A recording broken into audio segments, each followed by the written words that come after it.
Welcome. I am Ernie Goss, Professor of Economics and McAllister Chair here at Creighton University in beautiful downtown Omaha, Nebraska, as I am each first business day of each month, here to report on business conditions for the Mid-American region. That, as you know, is the region stretching from North Dakota in the north and North Dakota, Minnesota in the north, stretching right down the middle of the nation to Oklahoma and Arkansas in the south.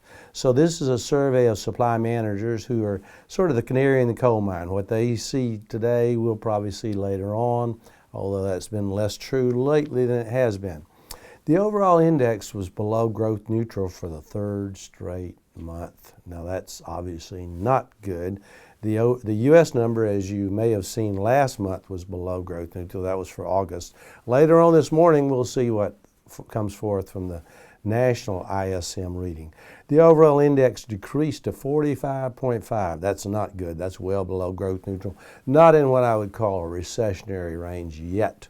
But it's down from August is 47.8, so that's obviously not a good reading, and it's in the wrong direction. Here I'll bring up a chart showing you there in beautiful Creighton blue. The index, as you see, has been coming down and down, down, and that's, as I said, third straight month it's been below growth neutral, and that's of course not good. There you see in red the U.S. number, and we'll see later on this morning. I expect that number, as you see, it's slightly below growth neutral for August. I expect it to be below growth neutral for September when it comes out later on this morning. Job index for September, 46.8, obviously well below growth neutral, not good, but that is up from August's reading of 44.0. Over the last 12 months, the region has lost 20,000 manufacturing jobs. So the manufacturing sector continues to shed jobs. As you hear, the economy is just doing well. It is not doing well, particularly the manufacturing sector. That's a loss of 1.4% of the manufacturing jobs in the region. Overall, when you look at overall now, we got 109 non-manufacturing jobs. That's a gain of 1.1%. So we got this bifurcated economy in the region. That's true rural, urban, manufacturing, non-manufacturing, agriculture, non-ag, energy, non-energy. Those are that's the bifurcation that we're seeing. Now the prices paid index was September was 59.7. That's up slightly from August is 56.5, and we ask about how Federal Reserve rate hike. Now again, we're seeing a little inflationary pressure. We're seeing the Fed sort of moving, or at least talking about moving on higher interest rates to quell any potential inflation. That's why they're doing it. 23% expect a Fed rate hike to have a negative impact on their business. 5% expect a Fed rate hike to actually help their business. Of course, that leaves 72% saying that it could have no impact. So again, the Fed rate hike, I don't expect it to have that much of an impact. Now, what to watch for in the coming month? Now that would be October, but also the first part of November. What should you keep an eye on? First and foremost is that September jobs report, which comes out on October the 7th.